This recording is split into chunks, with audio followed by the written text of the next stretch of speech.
Halo, selamat sore. Apa kabar pemirsa TVR Parlemen? Dimanapun Anda berada, berjumpa lagi dalam program TVR 17 bersama saya, Diva Rizka. Tepat pukul 17 waktu Indonesia Barat, kami hadirkan kepada Anda sejumlah informasi paling baru dan menarik seputar kinerja dan kegiatan DPR RI yang telah disajikan oleh redaksi TVR Parlemen. Pemirsa TVR Parlemen, inilah TVR 17 selengkapnya.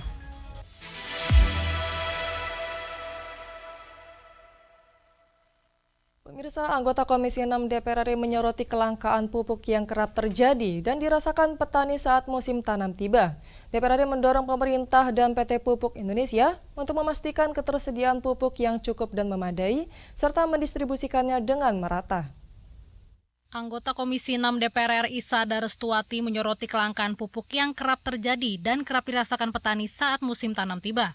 Sada Restuati mengatakan di tengah perubahan iklim global yang menyebabkan pergeseran musim hujan atau kemarau yang sangat mempengaruhi sektor pertanian, PT Pupuk Indonesia bersama pemerintah harus selalu memastikan ketersediaan pupuk yang cukup dan memadai, serta mendistribusikannya dengan merata. Tak hanya itu, kondisi iklim juga mempengaruhi kondisi tanah yang berbeda-beda di setiap daerah di Indonesia. Sehingga pemerintah dan PT Pupuk Indonesia juga diminta tidak membahas persoalan pupuk subsidi terlalu lama, karena saat ini Indonesia sudah memasuki musim hujan dan petani telah bersiap untuk menanam. Sesuai dengan data areal yang ada. Artinya apa? Pupuk yang disubsidi ini pasti jumlahnya lebih kecil dibandingkan dengan jumlah arealnya. Sistem pembahasan berkaitan dengan subsidi pupuk. Ini yang tidak tepat waktunya. Sehingga ketika petani membutuhkan pupuk belum tersedia. Seperti halnya sekarang ini.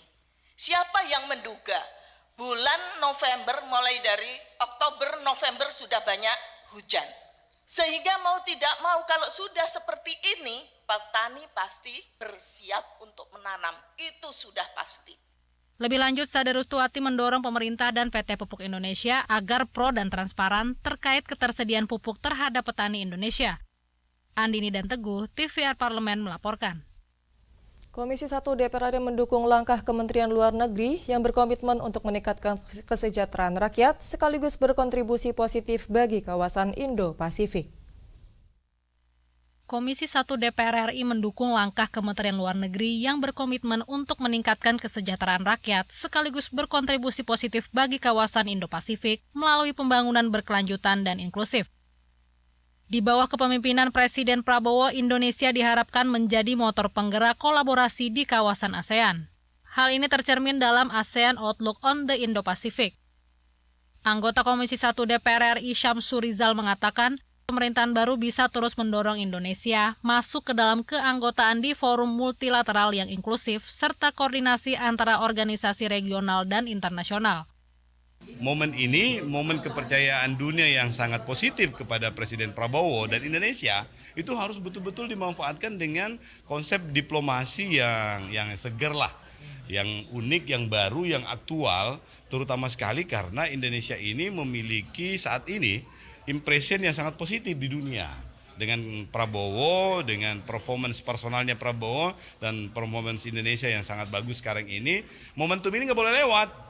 Jadi Indonesia mesti membuat position yang benar-benar sesuai dengan harapan masyarakat dunia yang butuh negara kuat, yang potensial, yang berada di tengah-tengah, menjadi jembatan, menjadi katalisator, dan itu harus diperankan oleh Indonesia. Di tengah situasi dunia yang saat ini penuh tantangan, ASEAN Outlook on the Indo-Pacific mampu menciptakan situasi kondusif bagi perdamaian, stabilitas, dan kesejahteraan melalui kerjasama saling menguntungkan. Andri dan Koko, TVR Parlemen melaporkan. Tarif pajak pertambahan nilai atau PPN sebesar 12% akan mulai berlaku per Januari 2025. Wakil Ketua Badan Anggaran DPR RI mengatakan pihaknya akan terus melakukan pengkajian mendalam atas usulan berbagai komponen masyarakat terkait kenaikan PPN tersebut. Tarif pajak pertambahan nilai atau PPN sebesar 12% akan mulai berlaku per Januari 2025. Pemerintah menyatakan presentase kenaikan PPN untuk membuat anggaran pendapatan dan belanja negara atau APBN tetap sehat.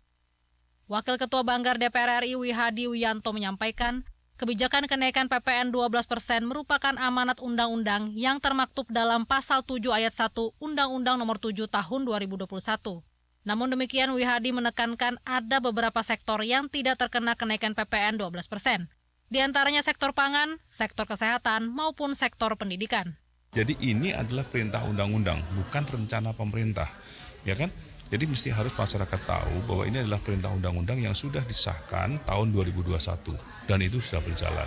Dan saya kira hal seperti ini adalah pemerintah tentu PPN ini terus berjalan. Tetapi dalam hal ini juga perlu diinformasikan bahwa sebenarnya pembebasan PPN itu adalah untuk di bidang pangan, bahan pokok, terus kemudian kesehatan dan juga masalah pendidikan itu PPN-nya dibebaskan. Jadi dalam hal ini tentunya sudah ada memang pembebasan PPN tersebut.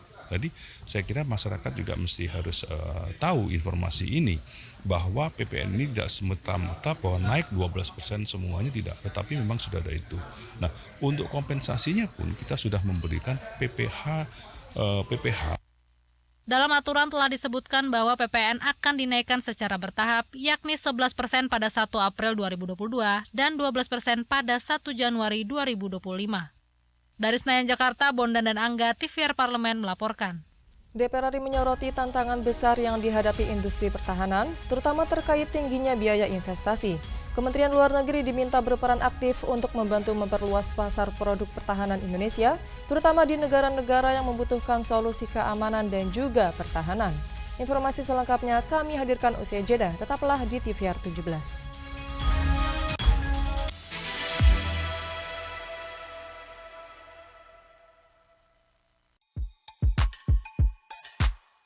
Dan sekarang pemirsa lagi menyaksikan program dari depan kursi. Di balik kursi, Pak. Oh, di balik kursi. Gini, di balik kursi. Hah? Aduh, luar biasa. Bapak Ibu saya bisa nyekolahkan saya dan saya lulus Akmil, Mbak.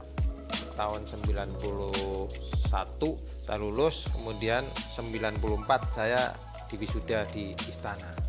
Diwisuda di istana dulu. Akmil diwisuda di istana, Mbak. Sampean enggak toh? Enggak, ya sampean itu Akmil. Saya dulu sabar sono, sabar ini. Wah, ini nyalon aja nih, nyalon bener saya, Mbak. Masya Allah, nyalon bener. Habis itu pilih saya. Jadi bupati, bener. Habis itu kan tokonya tak tinggal, Mbak. Ya alhamdulillah, bangkrut. Dan saya meyakini bahwa salah satunya adalah doa seorang ibu. Jadi saya simpen nazar itu pasti saya mau melakukan apa yang gede itu biasanya saya simpen nazar. Kalau saya berhasil dalam misi ini, kalau saya berhasil dalam cita-cita ini, saya mau nazar ke ibu gitu. Bukan nazar apa-apa ke ibu, cuma nyuci kaki sama membasuh kaki kemudian sungkem cium kaki ibu. Udah. Oke, Bapak pilih bersepeda atau naik gunung? Naik gunung. Kenapa? Fresh. Selain itu? Oh, bisa lihat bawah. Oke, Bapak. Terakhir, turun ke dapil atau panggilan fraksi? Dapil dong, Mbak. Kenapa, Pak? Tapi kan panggilan fraksi juga... Ya sedikit lah panggilan fraksi, oke bos gitu. Habis itu ya ke dapil dong. Segera, hanya di TVR Parlemen.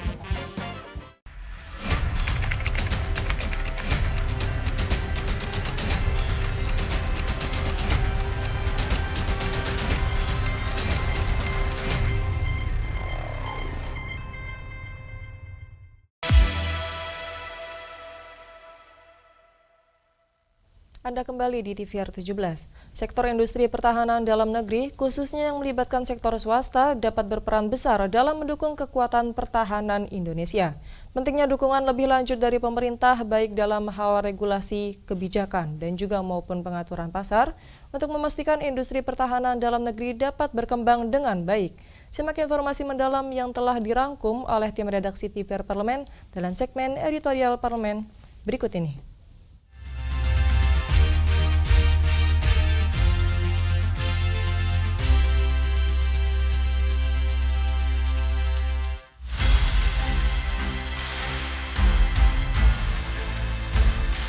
Dalam beberapa tahun terakhir, industri pertahanan dalam negeri telah mengalami perkembangan yang signifikan dengan adanya dukungan dari DPR dan pemerintah. Berbagai upaya mewujudkan kemandirian industri pertahanan terus dilakukan, seperti peningkatan kemampuan produk domestik, serta melakukan berbagai kemitraan internasional pada pengembangan teknologi, sistem senjata, dan alat komunikasi pertahanan. Kendati demikian, DPR RI menyoroti tantangan besar yang dihadapi industri pertahanan, terutama terkait tingginya biaya investasi. Industri ini membutuhkan dukungan yang kuat dari pemerintah dalam berbagai aspek seperti regulasi, pembiayaan, dan ketersediaan pasar. Promoting produk-produk seperti ini di luar negeri, gitu, terutama di negara-negara yang memang industri pertahanan keamanan seperti ini masih agak jarang atau masih agak kurang, gitu ya. Negara-negara di belahan Afrika, lalu Timor Leste atau Asia Tenggara itu saya kira menjadi pasar yang menarik, gitu. Asalkan lalu dari dalam negerinya sendiri supporting untuk pengembangannya ini juga bagus. Tentu kita juga harus memberikan dukungan secara anggaran. Yang kedua, mungkin kita memberikan kemudahan atau relaksasi terhadap bahan-bahan atau material impor, karena kalau ini terjadi tentu akan menggairahkan industri pertahanan dalam negeri yang kemudian juga akan mengurangi ketergantungan terhadap alutsista yang kita impor. DPR RI juga terus mendalami lebih jauh pengembangan dan inovasi kendaraan taktis nasional serta peningkatan kemandirian alutsista melalui optimalisasi produksi, serta memastikan bahwa sektor industri pertahanan dalam negeri, khususnya yang melibatkan sektor swasta, dapat berperan besar dalam mendukung kekuatan pertahanan Indonesia. Berhasil mendevelop, melakukan riset, dan juga memproduksi peralatan-peralatan yang berkelas dunia, diakuin oleh negara-negara asing, negara-negara barat sekali bahkan juga, dan telah menjalin kerjasama untuk melakukan pembangunan, untuk melakukan development, dan juga untuk melakukan penjualan ke sejumlah negara-negara asing. PT Pindad sebagai salah satu BUMN yang memproduksi alutsista dinilai mampu memperkuat sistem pertahanan Indonesia, sehingga perlu dilakukan pengembangan dalam sisi teknologi, kualitas, dan kapasitas produksinya. Untuk itu DPR berkomitmen terus mendukung percepatan kemandirian dan modernisasi alutsista TNI melalui perusahaan pertahanan baik BUMN maupun swasta yang ada di tanah air. Ya dorong saja semua produk-produk yang diperlukan oleh TNI kita berasal dari produk dalam negeri, diantaranya Pindad, ada Dahana dan lain-lainnya yang sejenis. Ke political will ke depan itu harus menyatakan bahwa semua alat-alat alutsista kita itu seluruhnya diproduksi dalam negeri, semuanya diserap oleh TNI, oleh sistem pertahanan kita, kurangnya baru impor. Karena itu manakala kita berkeinginan untuk semakin menambah produktivitas Pindad, termasuk semakin menambah banyaknya alutsista yang disediakan oleh produksi dalam negeri, dan kemudian sisanya baru kita impor, maka mau tidak mau kita harus menguatkan produksi kita. Kalau melihat dari pengembangan dari Pindad ini tentu harus mendapatkan dukungan semua pihak. Kita juga bisa melihat bagaimana modernisasi senjata di Pindad. Kita juga dapat melihat bagaimana modernisasi terhadap kendaraan-kendaraan taktis. Bahkan mungkin ke depan bisa dikembangkan kepada kendaraan umum. Optimalisasi industri pertahanan nasional pada akhirnya diharapkan mampu mengakselerasi kemandirian industri pertahanan Indonesia serta terciptanya konektivitas pertahanan nasional dalam bentuk keterpaduan penggunaan alutsista modern oleh prajurit lintas matra. Dibutuhkan peta jalan untuk menciptakan keseimbangan antara pemenuhan pertahanan dan keamanan dengan jaminan manfaat bagi industri pertahanan nasional. Selain itu, sangat penting untuk mendorong kerjasama sektor swasta dan publik demi mewujudkan industri pertahanan yang lebih optimal. Tim Liputan TVR Parlemen melaporkan.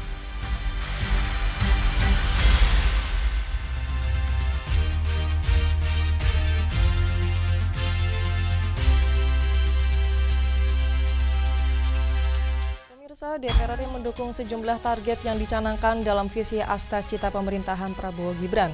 Sejumlah target pertumbuhan ekonomi sebesar 8% hingga swasembada pangan perlu diwujudkan dengan kolaborasi yang kuat antara pemerintah dengan legislatif.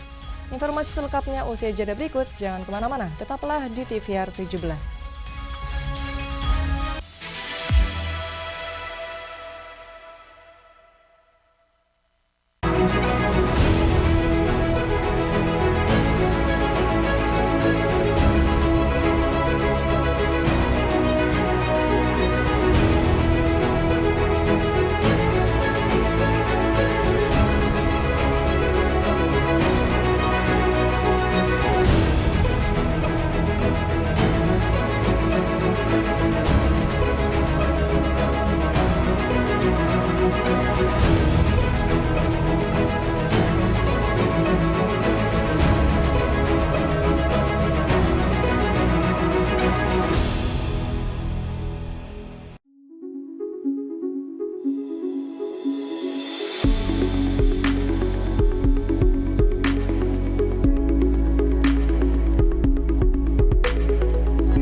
Hai mahasiswa UAI, TVR Parlemen mencari bakat untuk kalian yang mau tampil di layar kaca menjadi presenter masa kini.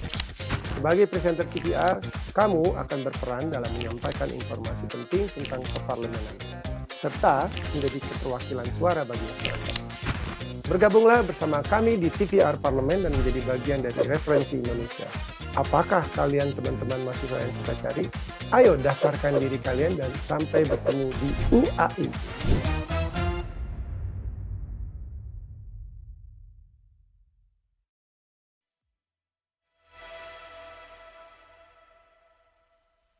Terima kasih Anda masih bersama kami di TVR 17.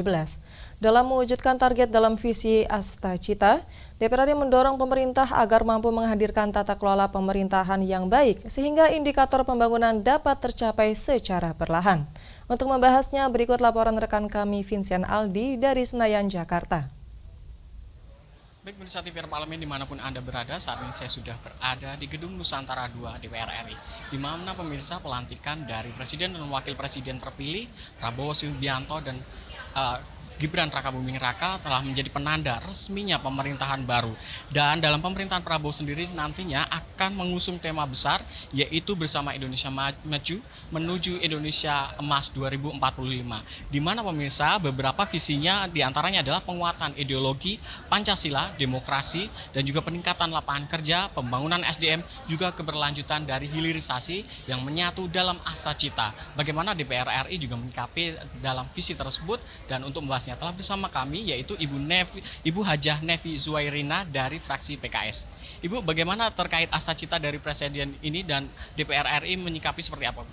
Ya, tadi kalau kita lihat sambutan dari Bapak Presiden Prabowo bahwa ketahanan pangan, ketahanan energi, terus juga peningkatan sumber daya manusia dengan kita memberikan makan ya siang kepada anak-anak kita, terus juga untuk meningkatkan sumber daya manusia, tidak hanya kita lewat makan siang, tapi juga kita bagaimana tidak adanya pengangguran di negara kita, kemiskinan kita rendahkan kemiskinan. Jadi banyak hal cita-cita bangsa Indonesia di sini kalau kita lihat. Pada saat ini Indonesia tengah memasuki babak baru ya, dengan terpilihnya presiden yang diharapkan membawa angin segar, membawa perubahan ya sesuai dengan asa cita yang tadi disampaikan. Ya tentu visi misi Bapak Presiden ini kita wujudkan. Terkait dari yang telah disampaikan Pak Prabowo kan juga menyatakan bahwa 8% dari pertumbuhan ekonomi. Bagaimana DPR menyikapi tersebut? Wah, ini kerja keras ya, karena memang selama hampir 10 tahun ini kita belum bisa ya, kita 5%, bahkan sampai 6% pun juga belum ya. Nah tentu di sini iya kerja keras luar biasa. Tentu nanti dari pihak Kementerian Keuangan, Badan Anggaran DPR RI ya juga memikirkan bagaimana anggaran ini tepat sasaran ya yang ternyata bisa meningkatkan pertumbuhan ekonomi. Ya anggaran ini efektif, efisien ya dan ternyata tercapai pertumbuhan ekonomi yang 8% tersebut. Itu yang penting. Terkait dengan swasembada pangan juga tadi juga disampaikan akan dicapai dalam target 4 tahun dalam masa pemerintahannya. Bagaimana? Oh ini penting sekali, mendukung sekali ya. Jadi lahan mati negara kita masih banyak sekali yang masih bisa kita bangun ya untuk adanya pertanian ya, tidak hanya kita bertani di Jawa, Sumatera, Kalimantan, Sulawesi ya bahkan di negara provinsi lain. Dan bagaimana di sini kita terpancing dengan adanya teknologi canggih pertanian ya, ekstensifikasi ya pertanian ya, sehingga dengan lahannya sempit tapi ternyata bisa meningkatkan hasil pertanian yang meningkat. Ini harus banyak dipikirkan ya. Terakhir Bu, terkait dengan harapan Ibu dalam pemerintahan baru ini nanti seperti apa? Oh iya, harapannya pasti ya ini kita mau menjadi negara Indonesia maju di tahun 2045. Kita jangan menjadi negara yang terperangkap ya, istilahnya dalam negara berkembang. Ya, kita sudah bosan lah menjadi negara berkembang ya. Kita ingin mencapai negara Indonesia maju di tahun 2045. Harapan begitu. Ya pemirsa, demikianlah wawancara saya dengan salah satu anggota DPR RI yaitu Ibu Haji Nevi Rina. Dan terima kasih atas perhatian Anda dan saya kembalikan ke rekan saya di studio. Baik, selanjutnya pemirsa, apa saja yang menjadi sorotan di media online nasional pada hari ini? Usai jeda, tetaplah di TVR 17.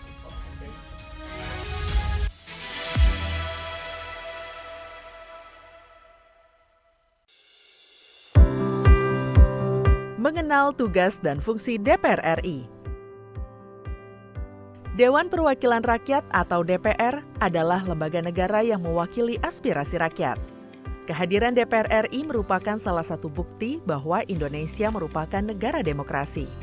Sebagai salah satu lembaga perwakilan rakyat, apa saja tugas dan fungsi yang diemban DPR RI? Berdasarkan pasal 20A ayat 1 Undang-Undang Dasar 1945, DPR memiliki 3 fungsi, yakni fungsi legislasi, anggaran, dan pengawasan.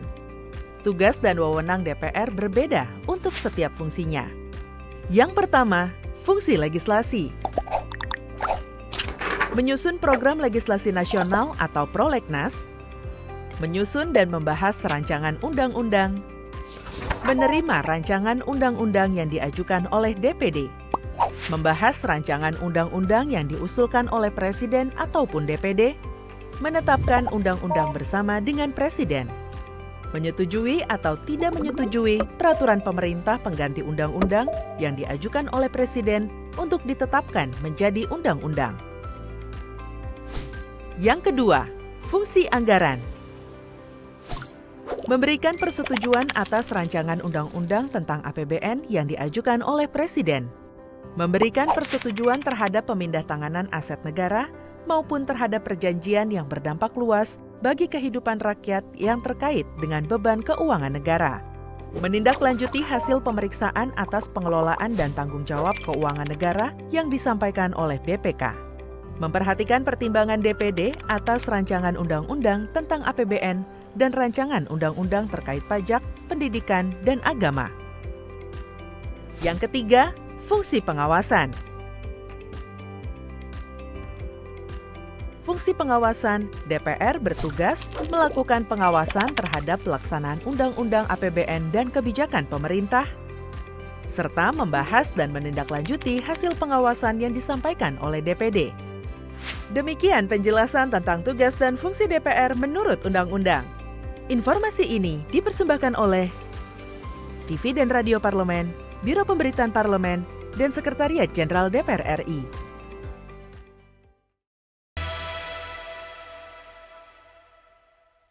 Anda kembali di TVR 17, Mirsa TVR Parlemen. Kali ini kita masuk ke segmen media online nasional. Mari kita simak isu apa saja yang menjadi sorotan media, serta tanggapan dari sejumlah anggota Dewan bersama rekan kami, Rini Reski.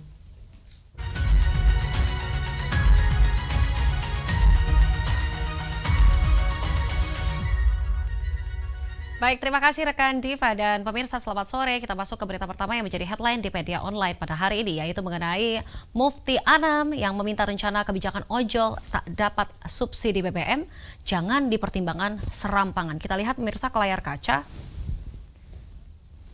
Di sini di beberapa media tentunya dan juga pemerintah sedang mempersiapkan skema baru penyaluran subsidi BBM, di mana rencananya ojek online tidak termasuk sebagai penerima. Tentunya merespon hal itu, anggota Komisi 6 DPR RI, yaitu Mufti Anam, meminta pemerintah berhati-hati dengan kebijakan yang dikeluarkan agar rakyat jangan sampai ditindas nih oleh pemerintah. Tentunya rakyat kecil ya pemirsa. Dan sebelumnya, Menteri Energi dan juga Sumber Daya Mineral yaitu Bahlil Lahadalia mengungkapkan rencana skema subsidi bahan bakar minyak atau BBM tepat sasaran dengan menerapkan sistem kombinasi antara subsidi barang dan juga bantuan langsung tunai, di mana hanya kendaraan plat kuning saja yang berhak menerima subsidi BBM. Artinya, subsidi BBM untuk ojek online akan dihapus bila rencana skema itu diterapkan. Selain mengalihkan subsidi BBM menjadi BLT, pemerintah juga memiliki skema mempertahankan subsidi BBM dalam bentuk barang untuk seluruh transportasi dan juga fasilitas umum, serta skema menaikkan harga BBM subsidi. Tentunya skema yang ditawarkan pemerintah justru membuka peluang untuk penyelewengan sehingga harus dikaji ulang agar tidak ada kerugian negara di kemudian hari. Kita beralih ke berita selanjutnya yang juga menjadi headline di media online pada hari ini, yaitu kenaikan PPN 12%. Tunggu keputusan Presiden Prabowo. Kita lihat kembali di layar kaca. Di sini, tim kunjungan kerja spesifik Badan Anggaran DPR RI yang dipimpin oleh Wakil Ketua Banggar DPR RI yaitu Wihadi Wianto dengan jajaran pemerintah Provinsi Jawa Timur, salah satunya guna membahas terkait kenaikan pajak pertambahan nilai 12%. Sebagaimana diketahui, Banggar sebagai parlemen sifatnya masih menunggu. Tentunya di sini pemirsa, kebijakan yang sedang dikaji kembali oleh Kementerian Keuangan Republik Indonesia, di mana kewenangan ada di tangan eksekutif atau presiden. Di samping itu, terdapat beberapa bidang yang memang tidak dikenakan kenaikan PPN 12%. Bidang tersebut antara lain yaitu bidang kesehatan, pendidikan, bahan pokok, juga jasa sesuai undang-undang. Baik, itu tadi headline di media online pada hari ini yang saya sampaikan terkait dengan Mufti Anam yang meminta rencana kebijakan ojol tak dapat subsidi BBM, jangan dipertimbangkan serampangan, serta kenaikan PPN 12%. Tunggu keputusan Presiden Prabowo. Sekian dari saya, Rina Reski. Kembali ke rekan Diva. Terima kasih, selamat sore.